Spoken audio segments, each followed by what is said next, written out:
गोपीजन वल्लभ गिरिवरधारी जय।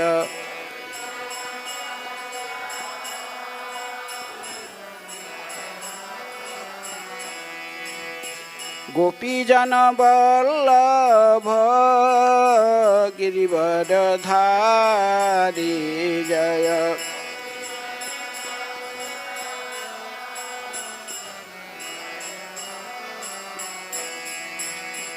यशोदानंदन व्रज जनरंजन जय।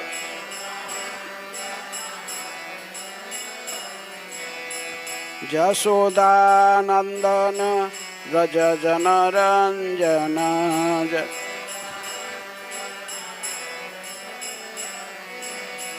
जमुना तीर वनचारी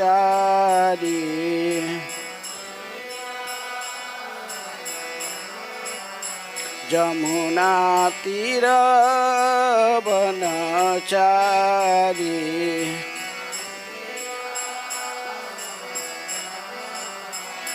जय राधा माधव कुंज बिहारी जय।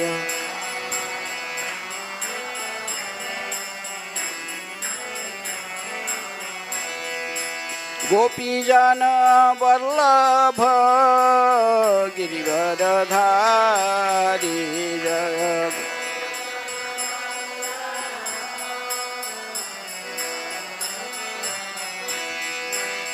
यशोदानंदन व्रज जनरंजन जय।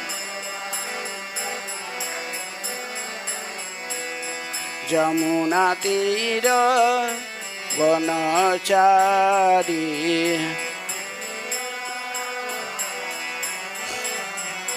जय राधा माधव कुंज बिहारी जय।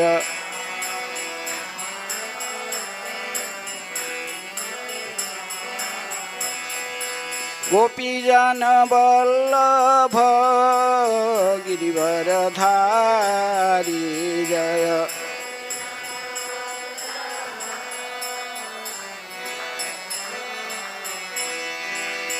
यशोदानंदन व्रज जनरंजन जय।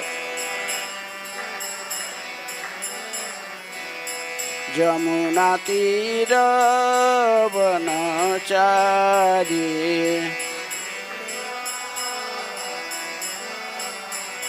जय श्री कृष्ण चैतन्य प्रभु नित्यानंद श्री अद्वैत गदाधर श्रीवासादि गौर भक्तवृंद जय श्री।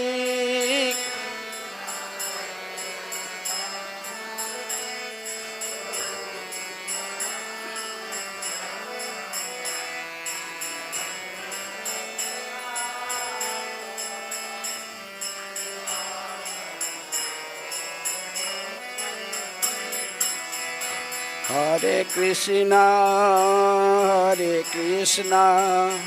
कृष्णा कृष्णा हरे हरे हरे राम राम राम हरे हरे हरे कृष्णा।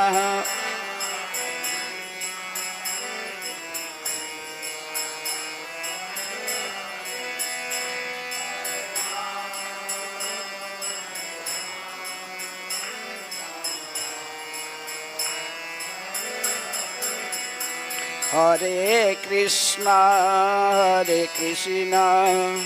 कृष्णा कृष्णा हरे हरे हरे राम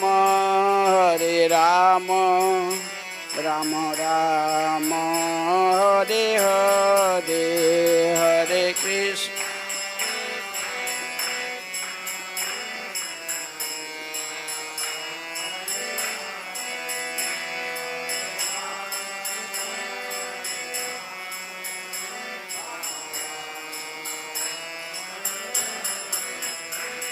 हरे कृष्ण कृष्ण कृष्ण हरे हरे, हरे राम राम राम हरे हरे, हरे कृष्ण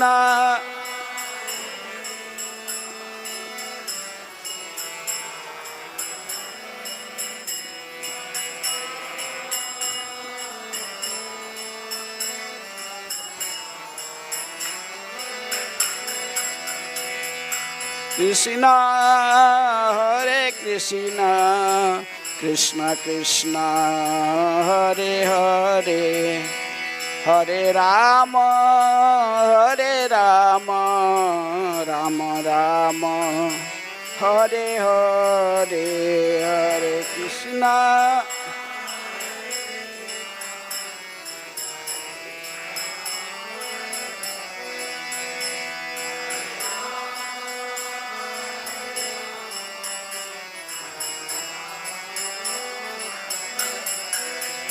जय गौरनिताय जय कृष्ण बलराम, ललिता विशाखा जय राधे श्याम।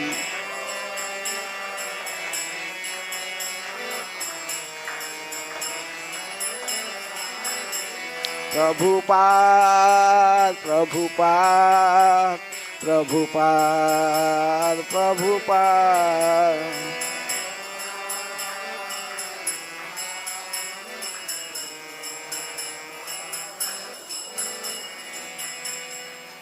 जय विष्णुपाद परमहंस परिव्राज काचार्य अष्टोत्तर शतश्री श्रीमद कृष्ण कृपा स्मृति अभय चरण अरविंद भक्ति वेदांत स्वामी श्रील प्रभुपाद की जय। इस्कॉन प्रतिष्ठाता आचार्य बीबीटी प्रतिष्ठाता आचार्य डिवाइन ग्रेस श्रील प्रभुपाद की जय। जय ओम विष्णुपाद परमहंस परिव्राज काचार्य अष्टोत्तर शतश्री श्रीमद भक्ति सिद्धांत सरस्वती गोस्वामी श्रील प्रभुपाद की जय। अनंत कोटि वैष्णव भक्तवृंद की जय। नामाचार्य श्री हरिदास ठाकुर की जय। प्रेम से कहो श्री कृष्ण चैतन्य प्रभु नित्यानंद श्री अद्वैत गदाधर शिवासादि गौर भक्तवृंद की जय। राधा कृष्ण गोपी गोपीनाथ राधा कुंड श्याम कुंड गिरी गोवर्धन की जय। मथुरा वृंदावन धाम की जय।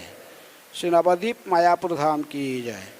पुरुषोत्तम क्षेत्र जगन्नाथपुरी धाम की जय। गंगा मैया जमुना मैया की जय। श्री श्री कृष्ण बलराम की जय। श्री श्री राधा श्याम सुंदर ललिता विशाखा देवी की जय। श्री श्री गौरनिताय की जय। भगवत वाणी श्रीमद् भगवद गीता की जय। वृंदा देवी श्री तुलसी महारानी की जय। श्रील प्रभुपाद की जय। समवेत वैष्णव भक्तवृंद की जय। समवेत वैष्णव भक्तवृंद की जय। समवेत वैष्णव भक्तवृंद की जय। ओम नमो भगवते वासुदेवाय।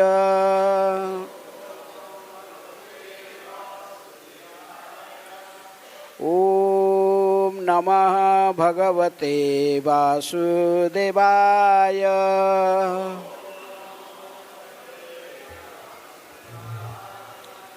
ओम नमो भगवते वासुदेवाय।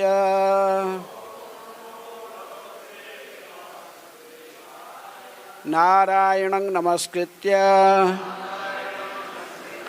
नरं चैव नरोत्तमं देवीं सरस्वतीं व्यासं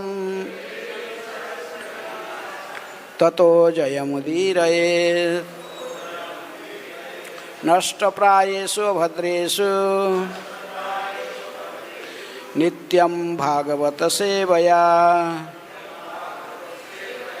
भगवते उत्तम श्लोके भक्तिर्भवति नैष्ठिके। गीतासु गीता कर्तव्या किमन्य शास्त्र विस्तरौ या स्वयं पद्मनाभस्य मुखपद्मात् विनिश्रुता। गीता गंगा च गायत्री गोविंदेति हृदि स्थिते चतुर्गकार संयुक्ते पुनर्जन्म न विद्यते। श्रीमद् भगवद गीता यथारूप से पाठ। अध्याय 10 श्री भगवान का ऐश्वर्य। आज इस अध्याय के अंतिम 2 श्लोक हैं, 41 नहीं हैं, 41-42।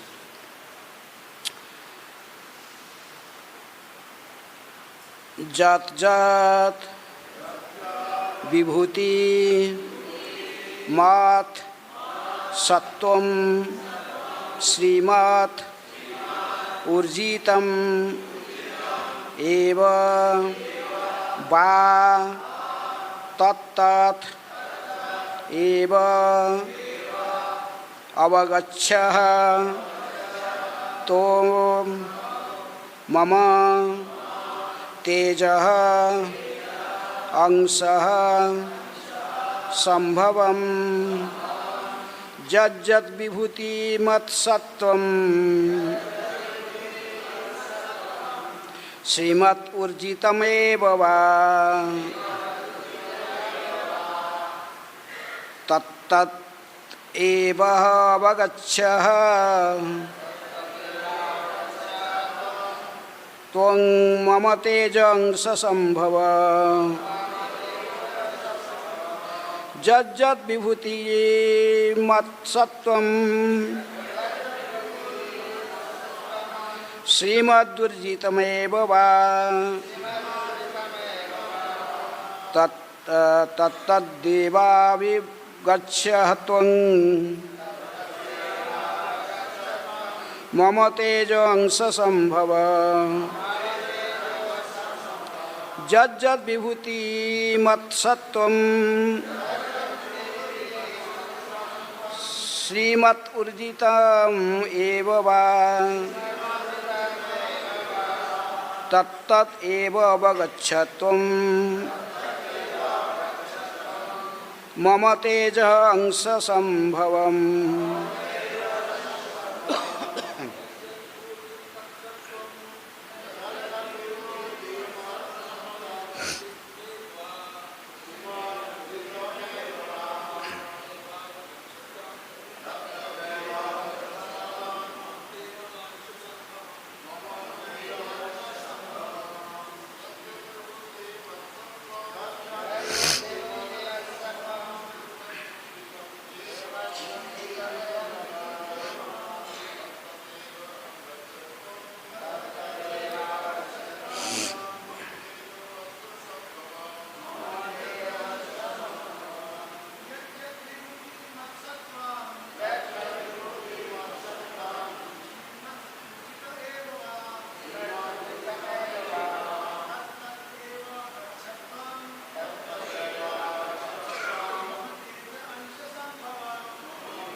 श्रीमद्वर्जित एव वा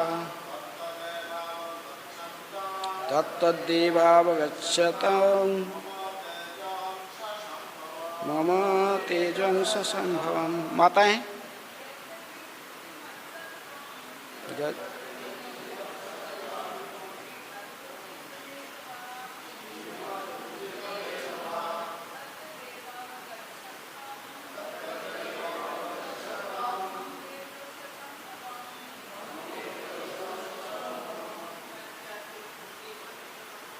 यज्जत् विभूति मत्सत्वम् श्रीमत् ऊर्जितमेव वा तत्तदेव अवगच्छत् त्वं मम तेजंस संभवम्। शब्दार्थ यज्जत् जो जो विभूति ऐश्वर्य मत् युक्त सत्वम अस्तित्व श्रीमद् सुंदर ऊर्जितम तेजस्वी एव निश्चय ही वा अथवा तत्तत् बे बे एव निश्चय ही अवगच्छ जानो तुम मम मेरे तेज तेज का अंश भाग अंश से संभवम उत्पन्न। अनुवाद तात्पर्य कृष्ण कृपा स्मृति अभय चरणारविंद भक्ति वेदांत स्वामी श्रील प्रभुपाद जी के द्वारा। श्रील प्रभुपाद की जय। अनुवाद। तुम जान लो कि सारा ऐश्वर्य सौंदर्य तथा तेजस्वी सृष्टियाँ मेरे तेज के एक स्फुलिंग मात्र से उद्भूत है। तात्पर्य। किसी भी तेजस्वी या सुंदर सृष्टि को चाहे वह आध्यात्म जगत में हो या इसी जगत में कृष्ण की विभूति का अंश रूप में मानना चाहिए। किसी भी अलौकिक तेजयुक्त वस्तु को कृष्ण की विभूति समझना चाहिए। एक ही श्लोक का व्याख्या करेंगे, दोनों श्लोक एक ही श्लोक। दूसरा श्लोक भी पढ़ लेते हैं। अथवा बहुनैतेन किंज्ञातेन तवार्जुन विष्टभ्याहमिदं कृत्स्नम् एकांशेन स्थितो जगत। किंतु हे अर्जुन, इस सारे विशद ज्ञान की आवश्यकता क्या है? मैं तो अपने एक अंश मात्र से संपूर्ण ब्रह्मांड में व्याप्त होकर इसको धारण करता हूँ। दोनों का अनुवाद सभी लोग दोहराइए। तुम जान लो कि सारा ऐश्वर्य सौंदर्य तथा तेजस्वी सृष्टियाँ मेरे तेज के एक स्फुलिंग मात्र से उद्भूत है। किंतु हे अर्जुन, इस सारे विशाद ज्ञान की आवश्यकता क्या है? मैं तो अपने एक अंश मात्र से संपूर्ण ब्रह्मांड में व्याप्त होकर इसको धारण करता हूँ। तात्पर्य। परमात्मा के रूप में ब्रह्मांड की प्रत्येक वस्तु में प्रवेश कर जाने का कारण परमेश्वर का सारे भौतिक जगत में प्रतिनिधित्व है। भगवान यहाँ पर अर्जुन को बताते हैं कि यह जानने का कोई सार्थकता नहीं है कि सारे वस्तुएं किस प्रकार अपने पृथक पृथक ऐश्वर्य तथा उत्कर्ष में स्थित है। उसे इतना ही जान लेना चाहिए कि सारे वस्तुओं का अस्तित्व इसीलिए है क्योंकि श्री कृष्ण उनमें परमात्मा रूप में प्रविष्ट है। ब्रह्मा जैसे विराट जीव से लेकर एक क्षुद्र चींटी तक इसीलिए विद्यमान है क्योंकि भगवान उन सब में प्रविष्ट होकर उनका पालन करते हैं। एक ऐसी धार्मिक संस्था व मिशन भी है जो यह निरंतर प्रचार करती है कि किसी भी देवता की पूजा करने से भगवान या परम लक्ष्य की प्राप्ति होगी। किंतु यहाँ पर देवताओं की पूजा का पूर्णतया निरुत्साहित किया गया है क्योंकि ब्रह्मा तथा शिव जैसे महानतम देवता भी परमेश्वर की विभूति के अंश मात्र है। वे समस्त उत्पन्न जीवों के उद्गम है और उनसे बढ़कर कोई नहीं है। वे असमर्थ है जिसका अर्थ है कि न तो कोई उनसे श्रेष्ठ है न उनके तुल्य है। पद्म पुराण में कहा गया है कि जो लोग भगवान कृष्ण को देवताओं की कोटि में चाहें वे ब्रह्मा या शिव ही क्यों न हो मानते हैं कि पाखंडी हो जाती है। किंतु यदि कोई ध्यानपूर्वक कृष्ण की विभूतियाँ एवं उनकी शक्ति के अंशों का अध्ययन करता है तो वह बिना किसी संशय के भगवान श्री कृष्ण की स्थिति को समझ सकता है और अविचल भाव से कृष्ण की पूजा में स्थिर हो सकता है। भगवान अपने अंश के विस्तार से परमात्मा के रूप में सर्वव्यापी है जो हर विद्यमान वस्तु में प्रवेश करता है। अतः शुद्ध भक्त पूर्ण भक्ति में कृष्ण भावनामृत में अपने मन को एकाग्र करते हैं। अतः वे नित्य दिव्य पद में स्थित रहते हैं। इस अध्याय के श्लोक 8 में से 11 तक कृष्ण की भक्ति तथा पूजा का स्पष्ट संकेत है। शुद्ध भक्ति की यही विधि है। इस अध्याय में इसी की भलीभांति व्याख्या की गई है कि मनुष्य भगवान की संगति में किस प्रकार चरम भक्ति सिद्धि प्राप्त कर सकता है। कृष्ण परंपरा के महान आचार्य श्रील बलदेव विद्याभूषण इस अध्याय की टीका का समापन इस प्रकार करते हैं। यशक्ति लेशात् सूर्याद्या भवन्त्याः अति उग्रतेजसः जद्यंसेन ऋतं विश्वं सह कृष्ण दशम उच्यते। प्रबल सूर्य भी कृष्ण की शक्ति से अपनी शक्ति प्राप्त करता है और सारे संसार का पालन कृष्ण के एक लघु अंश द्वारा होता है। अतः श्री कृष्ण पूजनीय है। इस प्रकार भगवत गीता के 10वें अध्याय की भगवान का ऐश्वर्य का भक्ति वेदांत तात्पर्य पूर्ण हुआ। हरे कृष्ण। ओम अज्ञानातिमिरान्धस्य ज्ञानाञ्जनशलाकया चक्षुरुन्मीलितं येन तस्मै श्रीगुरुवे नमः। श्रीचैतन्यमनोभीष्टं स्थापितं येन भूतले स्वयं रूप कदा मह्यं ददाति स्वपदान्तिकं। वन्देऽहं श्रीगुरुः श्रीयुतपदकमलं श्रीगुरून् वैष्णवांश्च। श्रीरूपं साग्रजातं सहगण रघुनाथान्वितं तं सजीवं साद्वैतं सावधूतं परिजनसहितं कृष्ण चैतन्यदेवं श्रीराधाकृष्णपदान् सहगण ललिता श्रीविशाखान्वितांश्च। नमो ओं विष्णुपादाय कृष्णप्रेष्ठाय भूतले श्रीमते भक्तिवेदांत स्वामिनिति नामिने। नमस्ते सरस्वते देवे गौरवाणी प्रचारिणे निर्विशेषः शून्यवादी पाश्चात्यदेशतारिणे। नमो महावदन्याय कृष्ण प्रेम प्रदायते कृष्णाय कृष्ण चैतन्य नामिने गौरतिशै नमः। वसुदेवसुतं देवं कंसचाणूरमर्दनं देवकी परमानन्दं कृष्णं वन्दे जगद्गुरुं। हे कृष्ण करुणा सिन्धु दीनबन्धु जगत्पते गोपेशः गोपिकान्त राधाकान्त नमस्तुते। तप्त कांचन गौरांगी राधे वृंदावनेश्वरी वृषभानुसुते देवी प्रणमामि हरिप्रिये। वाञ्छाकल्पतरुभ्यश्च कृपा सिन्धुभ्येव च पतितानां पावनेभ्यो वैष्णवेभ्यो नमो नमः। श्रीकृष्ण चैतन्य प्रभु नित्यानंद श्री अद्वैत गदाधर शिवासादि गौरभक्तवृंद।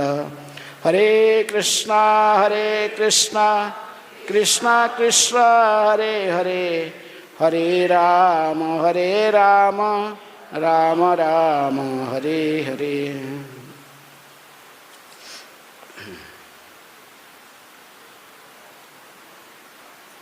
यज्जद विभूति मत्सत्वं श्रीमत् ऊर्जितम् एव वा तत्तत् एव अवगच्छः तुम मम तेज अंश संभवम। तुम जान लो कि सारा ऐश्वर्य सौंदर्य तथा तेजस्वी सृष्टियाँ मेरे तेज के एक स्फुलिंग मात्र से उद्भूत है। अथवा बहुनैतेन किं ज्ञानतेन तवार्जुन विष्टभ्याहमिदं कृष्णम एकांशेन स्थितो जगत। किंतु हे अर्जुन, इस सारे विषाद ज्ञान की आवश्यकता क्या है? मैं तो अपने एक अंश मात्र से संपूर्ण ब्रह्मांड में व्याप्त होकर उसकी धारण करता हूँ। तो ये जो भगवान स्वयं कह रहे, ये दोनों श्लोक जो हम कह रहे हैं, कौन वक्ता कौन है? भगवान श्री कृष्ण। श्रोता कौन? अर्जुन। तो इसलिए भगवान एक व्यक्ति है कि ना? ऐसा ही जैसे मायावादी लोग कहते हैं कि निराकार निर्गुण ज्योति स्वरूप। भगवद गीता को समझने के लिए सबसे पहला आवश्यकता की जानना चाहिए कि भगवान कृष्ण जो कह रहे हैं गीता भगवान उवाचो, भगवान कौन है? कोई निराकार निर्गुण निर्विशेष ज्योति नहीं है, वो एक व्यक्ति स्वरूप है। हैं? एक व्यक्ति है, गोविंदम आदि पुरुषम तमहं भजामि। इसलिए भगवान स्वयं कह रहे, और अर्जुन भी एक व्यक्ति है, और भगवान श्री कृष्ण भी एक व्यक्ति विशेष है। लेकिन फर्क है कि एक बहुनांग जो विदधते कामान, नित्य नित्यानांग चेतनस चेतनानाम एक बहुनांग जो विदधते कामान। एक दोनों ही चेतन वस्तु है, जीवात्मा भी चेतन है और परमात्मा जो भगवान है वो भी चेतन वस्तु है। लेकिन परमात्मा बा भगवान ऐसे वस्तु है जो कि अन्य सारे जीवात्माओं की भरण पोषण करने वाले हैं। एक बहुनांग जो विदधते कामान। तो इसलिए भगवान श्री कृष्ण स्वयं भगवान है। इसी बात को प्रभुपाद जी कहते कि ये अध्याय के 10वें अध्याय के विशेष रूप में 4 श्लोक विशेष महत्वपूर्ण है। कौन सा? 8, 9, 10 और 11। इसको भगवद गीता के चतुश्लोकी कहते हैं। यदि भगवद गीता को समझना चाहता कोई, कहता कि मेरे पास में पूरा समय नहीं है 700 श्लोक को पढ़ने का, तो इसको सलाह देते कि ठीक है, पूरा पढ़ नहीं पाओगे तुम, 4 श्लोक को समझ लो गीता का, पूरा गीता समझ लिया। कहा जा कि भगवान ने जो कहे 4था अध्याय गीता में, एवं विवस्वते न एवं इमं विवस्वते जोगं प्रोक्तवान अहम अव्ययम विवस्वानि मानव प्राह मनु इच्छा को अब्रवीत। 4था अध्याय के प्रारंभ से भगवान कहते कि अर्जुन को कि हे अर्जुन, इस भगवत गीता के ज्ञान को सबसे पहले मैं किसको दिया था? सूर्यदेव विवस्वान को बताया था। विवस्वान अपने पुत्र मनु को बताया, स्वयं मनु को, फिर मनु इसको अपने पुत्र इक्ष्वाकु को बताया। ऐसे ही राजर्षियों की परंपरा से धरा पर एक गीता के ज्ञान आया। लेकिन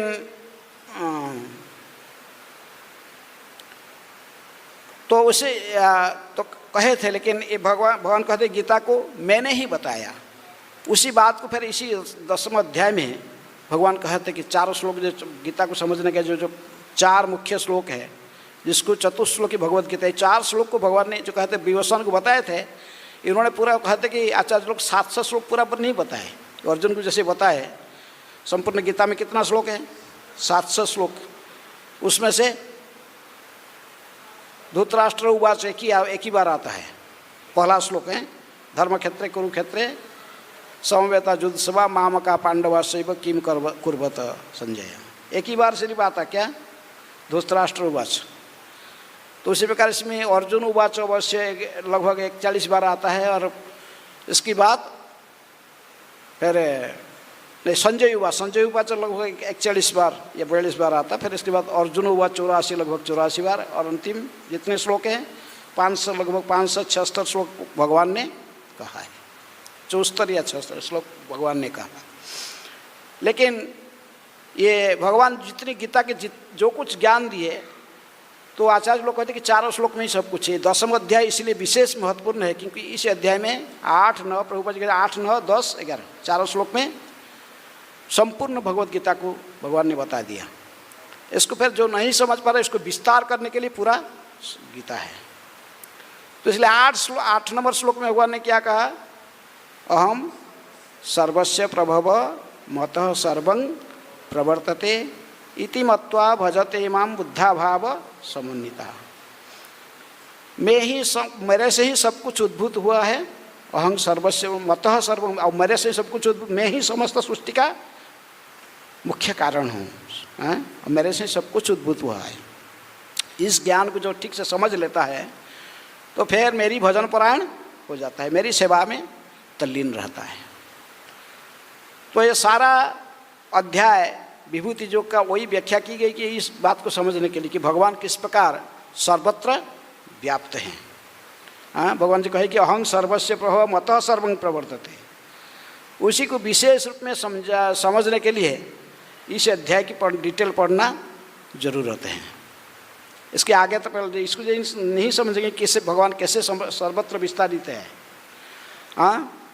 किस प्रकार भगवान कहे कि मेरे से सब कुछ उद्भूत हुआ, तो फिर ये कैसे उद्भूत हुआ भगवान से, हम इस बात को कैसे ठीक से समझेंगे। अहं सर्वस्य प्रभव, मैं सब सृष्टि का कारण हूँ, सब कुछ मेरे से ही उद्भूत हुआ है। इसको जब तक कोई नहीं समझेगा वो भक्ति में प्रवेश नहीं कर सकता, भजन नहीं कर सकता। इति मत्वा भजते माम, ये सब पूरा समझ जाने के बाद उत्तम भक्ति में साधक प्रवेश कर जाता है। तो इसीलिए ये पहला श्लोक है। चतुश्लोकी के दूसरे श्लोक में 9 नंबर श्लोक में भगवान कहते कि मेरे भक्तों जो होते हैं उनका क्या लक्षण है, मेरे भक्त कैसे होते हैं न मच्चित मद्गत प्राण बोधयंत परस्परम कथयंतश्च माम नित्यम तुष्यन्ति च रमन्ति च। मेरे भक्त का मति सदा मेरे चरण कमल में लगा रहता है। मच्चित इनकी मति, इनकी चिंतन सदा मेरे चरण कमल में बारे में वो चिंतन करते, मेरे बारे में चिंतन करते हैं। मच्चित मद्गत प्राणा, मेरे सेवा में उनके संपूर्ण जीवन काल उत्सर्गित रहता है। और परस्पर में जब भी कुछ बात करते हैं तो केवल मेरे बारे ही चर्चा करते हैं। गीता भागवत के संदेश, गीता जन्म कर्म चमे दिव्यम, भगवान की जन्म कर्म लीलाओं के चिंतन में लगे रहते हैं। हाँ, कथयंतश्च माम ने, सदा इसी बारे में केवल उनकी बातचीत करने का कोई दूसरे विषय वस्तु नहीं होता है, श्री भगवान के बारे में बातचीत करते हैं। अभी क्या क्या बातचीत चल रहा है, पूरा विश्व में सब लोग किसके बारे में बातचीत कर रहे हैं? चंद्रयान 3, चलो ठीक है, लेकिन भक्त लोग कम से कम किसके बारे में बात करते हैं? भगवान के बारे में चर्चा करते। भगवान कहते हैं मेरे बारे में चर्चा करते हैं।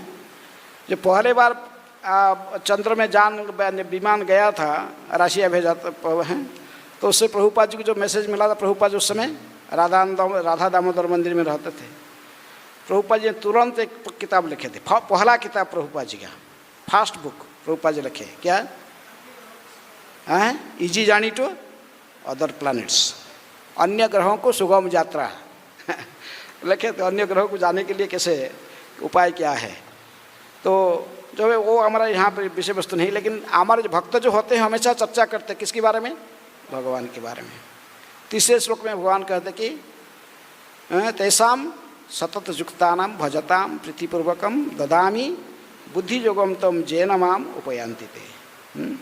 जो तेषां सतत युक्तानाम, जो 24 घंटे मेरे सेवा में लगा रहता है, भगवान के स्मरण में लगा रहता है, भगवान की सेवा में तल्लीन रहता है। भजते माम, ये से भजन धातु, भज धातु से भजन शब्द आता है। प्रभुपाद जी कहते कि इसका अर्थ नहीं कि 24 घंटा जो केवल बैठकर नाम जप करता बा और कुछ काम में, ये ठीक ये लेकिन भज धातु से आने के कारण इसका अर्थ भी भगवान के लिए कुछ प्रैक्टिकल सेवा करना चाहिए। कुछ प्रैक्टिकल, जो भगवान ने आदेश दिया कि जहारे देखो तारे कह कृष्णोपदेश, हमारा आज्ञा है गुरु हया तारा ही देश, पृथ्वी ते अच्छे जतन अगरादिग्राम सर्वत्र प्रचार होइबे मोर नाम। ये आदेश का भी पालन करना, ये भी भजन है। तो इस प्रकार जो कहते कि जो भजते माम, जो तेषाम सतत युक्ता नाम भजताम प्रीतिपूर्वकम, जो प्रीतिपूर्वक में, बाध्यबाधकता से नहीं, विधि पालन करने के लिए, कुछ नियम पालन करने के लिए नहीं, जो बड़े प्रेम से प्रीतिपूर्वक मेरी सेवा करता है, तो उस व्यक्ति को मैं अंतःकरण से बुद्धि देता हूँ, जिस बुद्धि को आश्रय करके वो मेरे पास आता है। प्रभुपाद जी कहते हैं कि कोई सूर्य का दर्शन करना चाहता है तो किसकी मदद चाहिए? अंधार रात में सूर्य का दर्शन नहीं होगा, हैं? अभी लेकिन जब इस सूर्य का उदय होने का समय आएगा तो सूर्य के उदय आने के पहले जो सूर्य किरण जो व्याप्त हो जाएगा पृथ्वी में, उसी सूर्य किरण के माध्यम से दर्शन करेगा। किसको? सूर्य को। जब तक भगवान की कृपा नहीं होगा कोई भगवान को दर्शन नहीं कर सकता। भगवान कहते इसलिए जो प्रीतिपूर्वक मेरी सेवा परायण होता है उसी को मैं बुद्धि देता हूँ, और मेरा ही बुद्धि को आश्रय करके वो मेरे पास आ जाता है। अंतिम श्लोक में भगवान कहते कि तेषाम एवानुकंपार्थम अहम अज्ञानजम तम नाशयामी आत्मभावस्थो ज्ञान दीपेन भास्वता। मैं विशेष कृपा करके ही, अनुकंपा करके ही, मैं उस प्रकार मेरे भक्त को मैं ही अंतःकरण से दिव्य ज्ञान को प्रज्वलित करके अज्ञान अंधकार को दूर कर देता हूँ। अर्थात भगवान कहते कि मेरे भक्त कभी अज्ञान में नहीं रहता है। हमारे परंपरा में हम देखते हैं गौर किशोर दास बाबा जी महाराज कैसे थे, अंगूठा छपाने वाले। लेकिन उत्तम वैष्णव थे, उत्तम अधिकारी वैष्णव हैं। परंपरा में देखते हैं उनके जो शिष्य थे तत्कालीन भारत में बहुत बड़े स्कॉलर थे। कौन? भक्ति सिद्धांत, डिवाइन ग्रेस भक्ति सिद्धांत सरस्वती ठाकुर प्रभुपाद जी कहते माई गुरु महाराज बजे लिविंग एनसाइक्लोपीडिया। लेकिन वो उनके शिष्य थे। भक्ति सरस्वती ठाकुर कहते कि मेरे को कोई कहीं कुछ समझने के लिए कुछ डाउट हो जाता किसी शास्त्र में, मैं कभी कभी गुरु महाराज के पास जाता हूँ। किन के पास? गौर कृष्णदास बाबू जी महाराज के पास। लेकिन वो अंगूठा छपने वाले शास्त्र कोई पढ़ते नहीं है, दिन रात बढ़कर क्या करते हैं? हरे कृष्ण कृष्ण कृष्ण हरे हरे, हरे राम राम राम हरे हरे। लेकिन मैं जो कठिन प्रश्न लेकर उनके पास जाता हूँ उसकी समाधान वो बहुत सरल भाव से इसको कर देते हैं। तो गीता, भागवत, उपनिषदों की, वेदों के श्लोक उनके मुख से अपने आप निकलने लगता। मैं पूरा परेशान हो जाता हूँ, ये कहाँ से, ये पढ़ते नहीं कुछ नहीं, कहाँ से आता है? क्योंकि कौन देता है? अंतकरण से। कौन देता है? मत स्मृतिर ज्ञानम अपहनम सर्वस्य चाहं हृदय सन्निविष्टो मत स्मृतिर ज्ञानम अपहनम च। भगवान को तो मेरे से वो आता है, स्मरण करने का शक्ति, भूल जाने का शक्ति मेरे से आता है। तो इसलिए भगवान को जो भजन करता है, भगवान का जो मेरी भक्ति करता है, मेरे भक्त कभी अज्ञान में नहीं रहता है। तो ये 4 श्लोक यदि कोई भगवत गीता का समझ गया तो सबसे पूरा भगवत गीता को वो समझ सकता है। गीता में क्या कहते भगवान, अर्थात सारांश के रूप में भगवान कहते कि मेरा ही भक्ति करो, मेरा ही सेवापरायण हो और मेरे ऊपर आश्रित रहो और मेरे को आश्रय करके ही तुम मुझे समझ पाओगे। मेरी सेवा में तल्लीन होने से मैं ही अंतकरण में समस्त ज्ञान को नष्ट करके तुमको दिव्य ज्ञान प्रदान कर दूंगा, जिस माध्यम से तुम मेरे पास वापस आ पाओगे। तो लेकिन इसलिए ये स्थिति में आने के लिए भगवान, क्योंकि ये सारा दुनिया में निर्विशेषवादी और शून्यवादियों की संख्या बहुत है, इसलिए प्रभुपाद जी ने अपने प्रणाम मंत्र में ही लिखे हैं निर्विशेष शून्यवादी। पाश्चात्य देश है निर्विशेषवादी शून्यवादी। तो इसलिए भगवत गीता को समझने के लिए हमें पहले जानना चाहिए कि भगवान एक व्यक्ति है, और वो व्यक्ति कौन है? कृष्णस्तु भगवान स्वयं। इसलिए भगवान कैसे व्याप्त है, सर्वत्र कैसे संपूर्ण जगत में व्याप्त है? भगवान कहे कि सब कुछ मेरे ही, या मैं ही सर्वत्र व्याप्त, सब कुछ मेरे से उद्भूत हुआ है और मैं ही समस्त सृष्टि का कारण हूँ। तो इसलिए अर्जुन ने पूछा कि भाई कैसे आप, फिर ऐश्वर्य जी तो बोल दिया आप सर्वस्व व्याप्त हैं, लेकिन कैसे कैसे व्याप्त है, हम इसको कैसा समझेंगे? जो ये भौतिक जगत में रहने वाले जो मनुष्य हों, तो हमको कैसे इसका प्रैक्टिकल अनुभव कैसे होगा? मैं सबको जाए किसको बोलूँगा, लोग इसको समझेंगे नहीं। तो अभी तक लोग मानते ही नहीं आपको एक व्यक्ति जो भगवान जो एक व्यक्ति है, आप तो एक साधारण मनुष्य की तरफ सामने खड़े हो और आप जो बोलोगे कि मैं जो सब कुछ करता हूँ, सृष्टि को रचना किया हूँ, मेरे से ही सब कुछ उद्भूत हुआ है, ग्रह नक्षत्र सब कुछ मेरे से आया। आजकल के वैज्ञानिक तो कहते सब क्या कैसे आ गया? बिग बैंग थ्योरी, अपने आप विस्फोट हो गया और चारों साइड फैल गया, सब ग्रह नक्षत्र आ गए। और डार्विन का थ्योरी तो अभी तक कैंसिल हो गया, लेकिन डार्विन ने कहा कि एक कोशी प्राणी को एमोबा था पहले, उससे फिर आस्ते आस्ते सरीसृप, फिर पक्षी, फिर पशु, ऐसे आए, वो दूसरा थ्योरी है।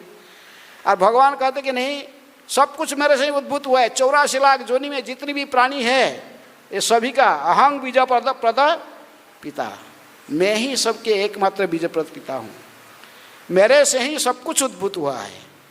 तो इसको कैसे हम समझाएंगे? जनरल पब्लिक में बोलने से कौन विश्वास करेगा? तो अर्जुन कहते तो आप बताइए, आप किस किस रूप में ये संसार में व्याप्त हुए हैं? हम देखें आपका स्थिति को कैसे समझेंगे संसार में सर्वत्र कैसे इसके। इसीलिए भगवान ने सारे विभूति जो को व्याख्या किया है, विशेष में 19 नंबर श्लोक से लेकर अंतिम श्लोक तक है। भगवान ने कहते रहे अपने विभूति किस किस रूप में कहाँ पर इनकी स्थिति का अनुभव किया जाए। वृक्ष में भगवान कहा मैं कौन हूँ? अस्वस्थ हूँ। बलवत्ता का मैं कौन हूँ? बल हूँ, बलंग बलवत्ता चाहम। और हमारे मन पर जो काम वासना आता है, भगवान कहते ये कहाँ से आता है? सब कुछ तो भगवान से आता है ना, ये कहाँ से आया? भगवान कहते कि ये भी मेरे से ही आता, लेकिन मैं इस प्रकार किस प्रकार के काम में हूँ? हाँ, जिस कामना के माध्यम से काम बड़न बलवत्ता चाहम, जो काम शास्त्र के विरुद्ध नहीं होता है, जो शास्त्र विरुद्ध नहीं होता, शास्त्र के विरुद्ध जो काम है वो भी मैं ही हूँ। सब कुछ भगवान ने व्याख्या की इसमें मुख्य सो कहे। इंद्र में मैं कौन हूँ? इंद्र में नहीं, सॉरी, देवताओं में कौन हूँ? इंद्र हूँ। मनुष्य में कौन हूँ? नराधिपम राजा नृपति चाहम। समस्त नदी में मैं निम्नगामियों में कौन है? गंगा हूँ। ऐसे भगवान ने सारे विभूति मुख्य वस्तुओं से व्याख्या करने के बाद भगवान ने इस गीता के इस अध्याय के अंत में कहते कि अर्जुन तुझे ज़्यादा कुछ बोलने का जरूरत नहीं है, तो इतने ही संक्षेप में समझ लो कि जान लो कि सारे ऐश्वर्य सौंदर्य तेजस्वी सृष्टियाँ मेरे तेज से एक स्फुलिंग मात्रा से उद्भूत है। आगे कहते कि अथवा बहुनैतेन किं जानत न तब अर्जुन विष्टभ्याहमिदं कृष्णम एकांशेन स्थितो जगत। किंतु हे अर्जुन, इस सारे विराट ज्ञान की आवश्यकता क्या है?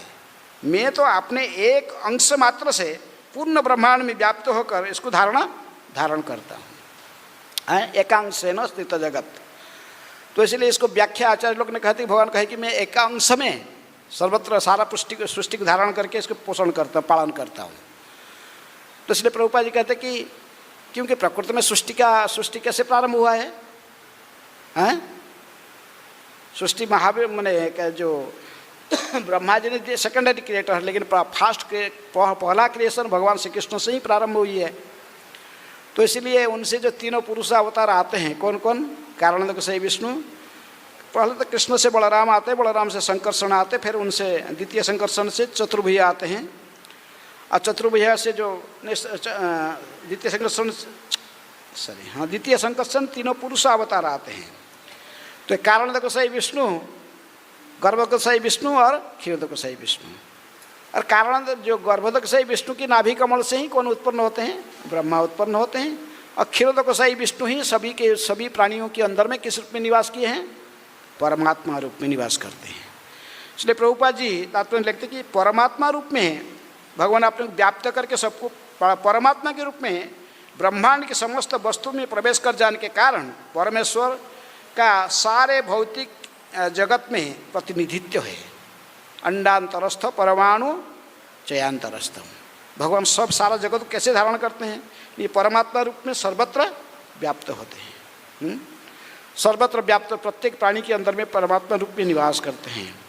तो उनकी प्रभुपाद कहते कि किसी की भी स्थिति संसार में संभव नहीं है भगवान की उपस्थिति के बिना। कोई भी प्राणी हमारे संसार में जितने भी जीवात्मा है, हमारा हमें केवल आत्मा रहता तो ये सब शरीर स्थिति नहीं है। आत्मा के साथ कौन रहता है? परमात्मा रहते हैं। भगवान की स्थिति यदि कहीं नहीं है तो फिर वो इसका स्थिति भी संसार में नहीं हो सकता है। भगवान सभी के कारण हैं। इसलिए प्रभुपाद जी कहते हैं परमात्मा रूप में पहले भगवान अपने को विस्तारित करके प्रत्येक प्राणी के अंदर में प्रवेश करते हैं। सारी वस्तुएं इतना ही जान लेना चाहिए कि सारी वस्तुओं का अस्तित्व इसलिए है क्योंकि श्री कृष्ण उनमें परमात्मा के रूप में प्रविष्ट है। ब्रह्मा जैसे विराट जीव से लेकर एक क्षुद्र चींटी तक इसीलिए विद्यमान है क्योंकि भगवान उन सबसे प्रविष्ट होकर उनका पालन करते हैं। सभी को पालन प्रकृति में कौन करता है? भगवान ही पालन, सबके पालनहार है। लेकिन चींटी से लेकर अंडांतरस्थ परमाणु चयांतरस्थम, और ब्रह्मा से लेकर चींटी तक सब है। सर्वत्र भगवान की स्थिति है। भगवान की स्थिति के बिना ये सृष्टि संभव नहीं है। केवल सृष्टि नहीं, इसके पालन व इसके समस्त सृष्टि स्थिति पालन सबका अधिकार किसके पास है? भगवान के पास। इसलिए भक्ति विनोद ठाकुर कहते कि तुम्ही सर्वेश्वरेश्वर ब्रजेंद्र कुमार, तुम्हार इच्छाए विश्वे सृजन संहार। तब इच्छा मते ब्रह्मा करे ने सृजन, तब इच्छा मते विष्णु करे न पालन, तब इच्छा मते शिव करे न संहार, तब इच्छा मते माया सिजे कारागार। हाँ, तब इच्छा मते जीवेर जन्म मरण, समृद्धि निपात दुख सुख संकट, सब कुछ आपके द्वारा ही संगठित हो रहा है। उसी बात को यहाँ पर भगवान कह रहे हैं कि ज़्यादा कुछ तुमको जानने की जरूरत नहीं है अर्जुन, इतनी जान लो कि सब कुछ जो कुछ तुम देख रहे हो इस सृष्टि में, विष्टवाय मिदं कृष्णम एकांश न स्थित जगत, ये मेरा ही अंश से अर्थात भगवान के जो विस्तार है, जो विष्णु, तीनों विष्णु ही एक राज्य को संभाल लेते हैं। ब्रह्मा को उत्पन्न करते क्या कारण कौन? गर्भोदकशाही विष्णु। कारणोदकशाही विष्णु पहले क्या करते हैं? सारे ब्रह्मांड को उत्पन्न करते हैं, उन्हीं की स्फुलिंग लोमकूप से सारे ब्रह्मांड प्रकट हो जाते हैं। अब प्रत्येक ब्रह्मांड के अंदर फिर गर्भोदकशाही विष्णु प्रवेश करके नाभि कमल से ब्रह्मा को सृष्टि करते हैं। इसलिए ब्रह्मा एक नहीं है, महाविष्णु एक है, कारणोदकशाही विष्णु एक है, लेकिन इसके बाद गर्भोदकशाही विष्णु भी कई है। प्रत्येक ब्रह्मांड में वो गर्भोदकशाही विष्णु शयन करते हैं। उनकी नाभि से कौन उत्पन्न होता है? ब्रह्मा जी। इसलिए ब्रह्मा जी भी एक नहीं है, कितने सारे ब्रह्मा है। इसलिए वो द्वारका में भगवान ने दिखाए थे किसको? ब्रह्म, चार मुख वाले हमारा जो पृथ्वी लोक का जो ये ब्रह्मांड की जो सृष्टि है, जो सबसे छोटा ब्रह्मांड है, हमें जो ब्रह्मांड में रहते हैं, इससे और कितने बड़े बड़े ब्रह्मांड सब है। तो ये ब्रह्मांड का जो ब्रह्मा है उनका कितना? 4 माथा हैं। और वो सोचते थे बहुत अपने को बहुत थोड़ा सोचते कि मैं ही सब कुछ कर रहा हूँ, तो इसलिए भगवान ने उनको तो बुलाए थे द्वारका में। तो गेट में चौकीदार को बोल दी कि बोलना यहाँ आने कौन सा ब्रह्मा पूछना इनको है। तो पूछे थे भाई तुम कौन सा ब्रह्मा हो? वो तो चक्कर आ गया, बोल कौन सा ब्रह्मा? अरे मैं तो ब्रह्मा हूँ, कौन सा ब्रह्मा है? कि अपने भगवान पूछे कौन सा ब्रह्मा है। बोला फिर वो बहुत थोड़ा सोच साची कहे कि मैं बोलो जिनके 4 माथा है, 4 कुमार 4 पुत्र है, उनके सनक सनातन ये कहा तो बोले हाँ आने दो। लेकिन ये जाए कि भगवान को पहले पूछे, भाई भगवान बोले बैठो आसन में, लेकिन बैठने पहले पूछे कि आप ऐसा प्रश्न क्यों पूछवाए मेरे से चौकीदार से, कौन सा ब्रह्मा? भगवान थोड़ा मुस्कुराए, थोड़ा सा आंख बंद करते ही सारे ब्रह्मा आ गए, देख रहे थे। ये 4 माथा वाले ब्रह्मा देख रहे थे। कितनी ब्रह्मा है वो? 4 माथा था, किसका 10 माथा, किसके 50 माथा, 100 माथा, हजारों माथा, परार्थ माथा माने सिर वाले ब्रह्मा आ गए। और इनके साथ में शंकर जी भी आ गए, सब रुद्र भी आ गए। इनको देखकर इनको चक्कर आ गया कि इनको ब्रह्मा जी बोले अच्छा है। तो इसलिए ये सारे सृष्टि को भगवान श्री कृष्ण स्वयं नहीं, भगवान कृष्ण तो अपने आनंद में रहते हैं, गोलोक में अपने अंतरंग भक्तों के साथ में लड़ा में लगे रहते हैं। लेकिन उन्हीं का ही विस्तार के रूप में कारण तक सही उनसे केवल ब्रह्मांड को सृष्टि करके सबसे सर्वत्र ब्रह्मांड को सृष्टि करते हैं कारण नवसागर में।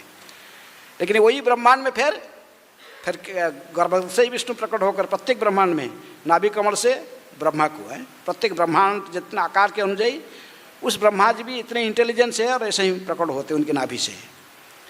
और फिर जो ब्रह्मा एक ब्रह्मांड का जो ब्रह्म कारणोदकशाही विष्णु, जैसे हमारा ये ब्रह्मांड में कारणोदकशाही विष्णु ने गर्भोदकशाही विष्णु की से ब्रह्मा उत्पन्न हो कि सृष्टि कार्य इस ब्रह्मांड की कर रहे हैं।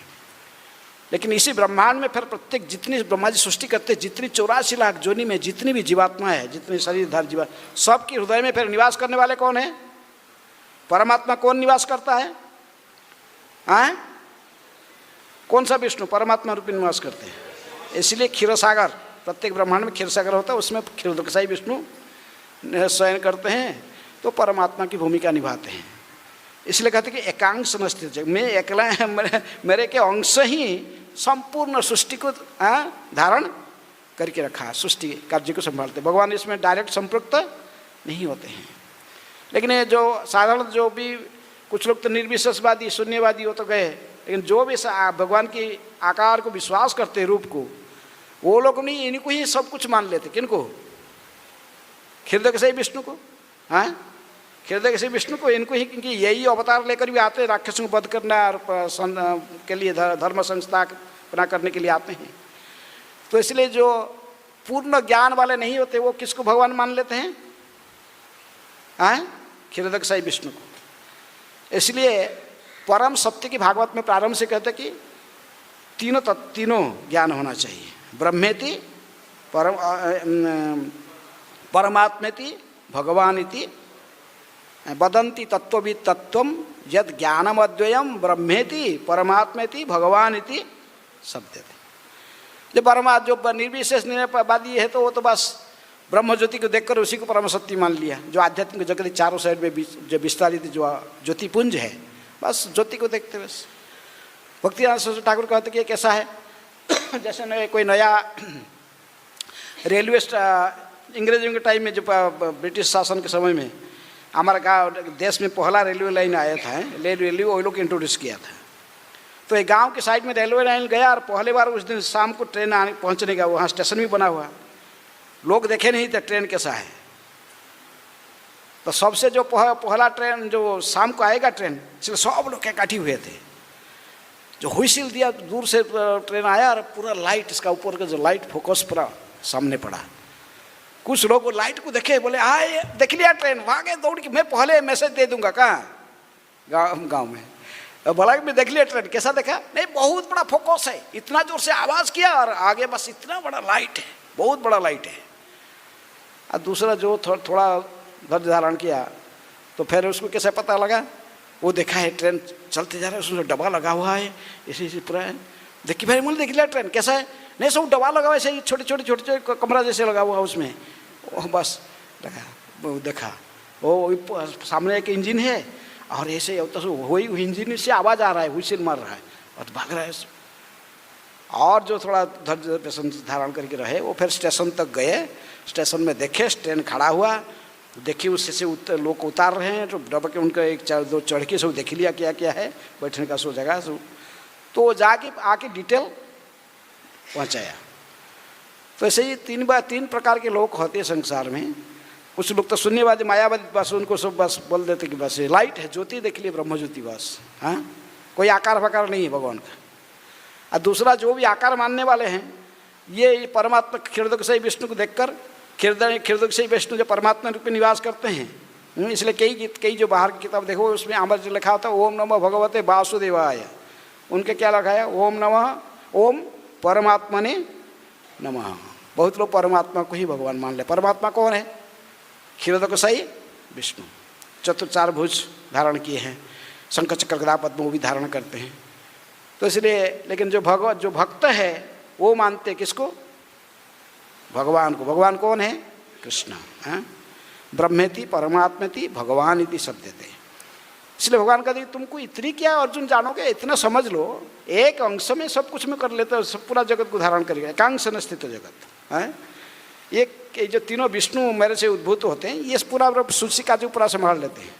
सारे ब्रह्मांड को सृष्टि करना, फिर वो ब्रह्मा को सृष्टि करना, सृष्टि कार्य को बढ़ाना, फिर परमात्मा रूप में स्वयं सबके हृदय में निवास करते हैं, वही फिर अवतार लेकर आते हैं। इसलिए भगवान श्री कृष्ण प्रत्येक द्वापर में अवतरित नहीं होते हैं, जानना चाहिए। कृष्ण के अवतार हर द्वापर में नहीं होता है। ब्रह्मा जी के एक दिन में सिर्फ एक ही बार होते हैं। ब्रह्मा जी का एक दिन तो बहुत लंबा है, एक ही दिन में ही 1000 बार आकर युग चक्र बीत जाता है। सत्य त्रेता द्वापर कली ऐसे ही कितनी बार आगे चले जाता है? 1000 बार ब्रह्मा जी के एक दिन में। ऐसे ही इतना बड़ा भी इनका रात है। तो उससे फिर भी हर युग चक्र में कृष्ण नहीं आते हैं। कृष्ण कब आते हैं? वैवस्वत नाम यही सप्तम मनंतर, वैवस्वत 14 मनु शासन करते ब्रह्मा जी के एक दिन में, 7वें मनु के शासन काल में आते हैं। वैवस्वत मनु के मनंतर में आते हैं। विवस्वान के पुत्र वैवस्वत मनु के शासन काल एवं विवस्वत योगं प्रक्तवान अहम, जैसे भगवान ने कहे, ये कहते वैवस्वत नाम ही सप्तम मनंतर 27 चतुर्युग तहार अंतर। एक मनु जो शासन करते हैं 71 चतुर्युग, उसमें 27 चतुर्युग बीत जाता है। 28वें चतुर्युग द्वापर के अंत में भगवान स्वयं गोलोक विहारी श्याम सुंदर धरा पर अवतीर्ण होते हैं। इसलिए ये सब रहस्य को कौन जानता है? सब लोग नहीं जानते। साधारण संघ से कौन जानते हैं इसको? केवल जो चैतन्य महाप्रभु की शिक्षा के आधार पर जो डिटेल जानते कि इसलिए चैतन्य महाप्रभु अपने इस शिक्षा को सनातन गोस्वामी को शिक्षा देते, रूप गोस्वामी को शिक्षा देते, अपने शिक्षा के माध्यम से ज्ञान को डिटेल बताया है, परंपरा से हम ज्ञान को प्राप्त करते हैं। तो इसलिए कृष्ण स्वयं सभी कारण के कारण होते हुए भी वो हमेशा ऐसे ही अपने सृष्टि कार्य कैसे चलाते हैं, नहीं तीनों विष्णु के माध्यम से परमात्मा फिर हैं सो रहते हैं। ये सारे 33 कोटि देवता फिर इनकी कैसे सृष्टि डिटेल हम समझें, पूरे विज्ञान है। इसलिए प्रभुपाद जी कहते कि पहले तो कहे कि प्रभुपाद जी तात्पर्य में कई पॉइंट, पहला पॉइंट कहे कि कृष्ण ही सभी कारण के कारण है, सब कुछ उनसे उद्भूत होता है और उनकी अंश मात्र से ये सब कुछ अन्य कार्य संभव हो जाता है। दूसरे पॉइंट जो इस श्लोक में प्रभुपाद जी कह रहे हैं करे कि इसीलिए हमको जानना चाहिए कि हम जो जैसे हम पद्म पुराण से हम 10 नाम अपराध पढ़ते हैं प्रत्येक दिन। पहला अपराध में इसलिए कहा गया शिव ब्रह्मा आदि देवताओं को भगवान विष्णु के नाम के तुल्य अथवा उनसे स्वतंत्र समझना। इसलिए जानना चाहिए कि ये जितने भी देवता हैं, अन्य कोई प्राणी, यदि वो सभी चेतन वस्तु है, नित्य नित्यानांग चेतनस चेतनानाम, लेकिन फिर भी एक बहुनांग जो विदधते कामान, उसमें वो है कृष्ण। तो इसलिए हमें इस तत्व को समझने वाला व्यक्ति कभी नहीं कहेगा कि भगवान विष्णु और अन्य देवता सब समान है। कृष्ण और अन्य किसी भी देवता, अन्य देवताओं के बारे में क्या कहा जाए, प्रभुपाद जी कहते हैं ब्रह्मा विष्णु तक भी नहीं, सॉरी ब्रह्मा और शंकर जी तक भी इनको तुलना नहीं की जा सकती। किसके साथ? भगवान कृष्ण के साथ। कृष्ण के साथ हम इनकी तुलना नहीं कर सकते। ये सभी एकला ईश्वर कृष्ण आर सब भृत्य हैं। एकला ईश्वर कृष्ण आर सब भृत्य, जारे जैसे नचाए से तैसे करे नृत्य। एकमात्र ईश्वर, एकमात्र भगवान कृष्ण ही है और ये ब्रह्मा शिव आदि सभी इनके कौन है? दास। और ये जैसे कृष्ण सबको नचाते हैं, ये सब नाचते हैं। ये सब नाचने वाले केवल कृष्ण के हाथ में, इनकी कोई स्वतंत्रता नहीं है, हैं? इसलिए हमें कभी भी जो साधारणतः कई लोग कहते हैं, कुछ लोग कहते, प्रभुपाद जी कहते हैं कि एक प्रकार के ऐसे संस्था है, एक धार्मिक संस्था है, मिशन है, जो कि ये निरंतर प्रचार करता है कि किसी भी देवता की पूजा करने से भगवान परम लक्ष्य की प्राप्ति होगी। जो कहते कि सब कुछ एक ही है, कहीं भी जाओ, किसी को भी ना किसका भी नाम लो, एक ही जगह में पहुंच जाओगे। राम राम श्याम जो भगवान का नाम लो, कोई काली काली कहता, कोई इंद्र, कोई गणेश, सब एक ही जगह। श्री प्रभुपाद जी कहते कि यह सही नहीं है। इसलिए आप जानना चाहिए कि कृष्ण भगवान है और संपूर्ण तथ्य को शास्त्र दृष्टि से हमको ठीक से समझने का जरूरत है। सृष्टि का कैसे धारण, भगवान कहते तो मैं सब कुछ एकांश में धारण करता हूँ, लेकिन कैसे धारण करिए रखे, इसकी परिचालना जो कर रहे हैं, इसके रहस्य को डिटेल सबको समझना जरूरी है। भगवान से कैसे संपूर्ण सृष्टि कैसा अद्भुत हुआ, कैसे आस्ते आस्ते मैनेजमेंट कैसा हो रहा है। तो इसलिए हम सभी को, इसलिए गीता में भी 9वें अध्याय में और भी श्लोक भगवान कहे, जानती देवव्रता देवान पितृन जानती पितृव्रता भूतानि जानती भूतेज्या मध्याजिनो जानती माम। सब लोग एक जगह नहीं जाएंगे, हैं? जो देवताओं की पूजा करता है देवताओं के पास जाएगा। जानती देवव्रता देवान पितृन जानती पितृ, जो पितृपक्ष में पितरों को श्राद्ध देता है, पितरों के पितृलोक में जाएगा, हैं? और जो भूत प्रेतों की पूजा करता है, भूत प्रेतों के पास में जाएगी रहेगा, उनकी भूत प्रेतों को भी अपना परिवार है, भूतों की भी परिवार है, तो वहाँ जाएगा। जो मेरी पूजन करता है, मेरी शरण में रहता है, मेरी भजन करता है, तो मेरे पास आएगा। सीधे एक बात है। इसलिए प्रभुपाद जी सलाह देते कि ऐसे हमको ऐसे सिद्धांत को स्वीकार नहीं करना चाहिए, हैं? लेकिन हमें इसीलिए कृष्ण भक्त कृष्ण का ही शरण में सदा रहो। इसलिए भगवान अंतिम निर्देशन देते हुए क्या कहे, सर्वधर्मान परित्यज्य माम एकं शरणं व्रज, हैं? मेरे ही शरण में आओ, एकमात्र मेरी शरण में रहो, हैं? नहीं तो तुम ठग जाओगे, कोई दूसरे सबको समान कहो, दूसरे इधर उधर, हैं? हमको इसीलिए पढ़ना नहीं चाहिए शास्त्र इधर उधर से, इधर बाहर का किताब इधर की तरफ। यदि हम एकनिष्ठ होकर प्रभुपाद जी की किताबों को पढ़ेंगे, हमारे आचार्यों की समाधान को स्वीकार करेंगे, तभी हम सही मार्ग में जा सकते हैं, तभी सही दिशा में जाने से हम भगवत धाम को प्राप्त, भगवान श्री कृष्ण के गोलोक वृंदावन को प्रवेश कर सकते हैं। नहीं तो कई फिर रोड इधर उधर इधर निकला, कोई रोड थोड़ा चला जाएगा फिर दूसरी जगह पहुंच जाओगे, हैं, है ना। वही वैकुंठ में भी जाने पर भी जहाँ पर जन्म मृत्यु जरा व्याधि वहाँ पर भी नहीं है, लेकिन वहाँ भी बहुत वैकुंठ लोग हैं। आध्यात्मिक जगत में भी हजारों, क्योंकि ये जो भौतिक सृष्टि जितना है ये केवल एक भाग, चौथा भाग, 4 भाग से भगवान की सृष्टि का एक ही भाग है। 3 भाग क्या है? आध्यात्मिक जगत, जहाँ मुक्तात्माएँ रहते हैं। लेकिन वहाँ भी सब अलग अलग लोग हैं। जैसे आप पढ़े हैं बृहद भागवतामृत में गोप कुमार की कथा। गोप कुमार भी जा रहा था, उसको तब उसका यात्रा आरंभ हुआ ना यहाँ से, हैं। नारद मुनि रिसर्च कर रहे थे तो बता देखे वो गोप कुमारी कथा बड़ा बहुत आगे है। पहले तो वो यहाँ पर हो कि जगन्नाथपुरी का राजा बनने की इच्छा हुआ था, राजा बन गया फिर, लेकिन वहाँ भी शांति नहीं मिला, फिर वापस आया, फिर वो आगे आस्ते आस्ते ऊर्ध्वलोक में गया। इंद्रलोक तो गया, इंद्र पर है तो ठीक नहीं, फिर ब्रह्म सब जगह गया, शंकर जी का लोक में भी गया। उसको यहाँ मतलब क्योंकि उसका तो इष्ट है कौन? भगवान श्री कृष्ण। श्री कृष्ण को प्राप्त करना चाहता। और वहाँ कैसे जो देखा कि दाढ़ी जो उत्पटांग लोग वहाँ भागा रोने लगा, तो पर ऊपर उसको भेज दी, ब्रह्म शंकर जी कहते तो उसको भेज दो विष्णु के पास, वैकुंठ भेज दो। विष्णु लोक में गया तो फिर वहाँ देखे जो 4 भुज वाले, ये क्या है, ये भी मुझे लायक नहीं है, हैं। वहाँ भी रोने लगे कि तो वैकुंठ लोक, चलो इसको साकेत को भेज दो, रामचंद्र जी के लोक में। साकेत धाम तो वो तो सब 2 भुज वाले हैं, ठीक है राम, हैं। तो साकेत में भी जाए कि शांति नहीं मिलती, प्रवेश कर गया तो ये भी तो अपने ड्रेसिंग जैसे ग्वाला जैसे किया था। वो तो गोप बालक है, अब साख्य वर्ष की भक्त है। अगर रामचंद्र जी के लोक में बहुत बंदर थे, अब बंदर सुबह के छीन लिया इसका लाठी कोई छीन लिया, इसका बांसुरी कोई छीन लिया, रोने लगा, चिल्लाने लगा। तो भगवान फिर इसको हनुमान को बोले जाओ इसको वापस जाओ इसको, मतलब फिर से वापस दिए। फिर बेचारा गया, भगवान श्री कृष्ण ने जो रामचंद्र को देखा, रामचंद्र इसकी मन को जानकर अपने धनुष बाण रख के कभी कभी बैठते थे अकेला, तो बहुत बड़ा खुश होता था, हैं। और सब समय से रहना उनके संभव नहीं है, वो तो राजा हैं, मुकुट धारण करेंगे, तो फिर रोने लगता था। इसलिए रामचंद्र जी बोले कि यहाँ से नहीं चाहिए, इसको लेके उनके एक भक्त है जाम्बवान, जो द्वारका में भी जाता है, अयोध्या में, तो बोले इसको लेकर अयोध्या में नहीं द्वारका पहुँचा दो।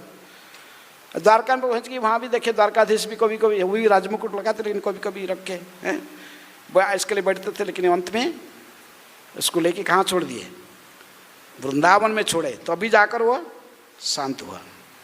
तो कृष्ण भक्त निष्काम अतएव शांत, भुक्ति मुक्ति सिद्धि कामी सकले अशांत, हैं। इसलिए कृष्ण भक्त सदा कहाँ जाना चाहता है? कृष्ण के पास जाना चाहता है।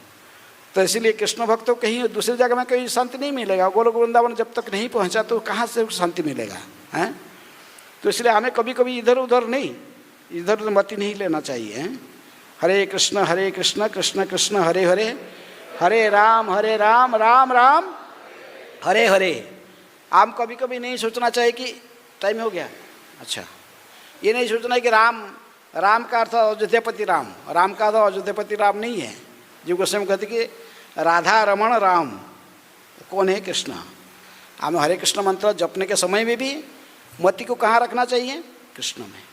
राधा कृष्ण प्राण मोर जुगल किश्वर, जीवने मरणे गति आर नहीं मर।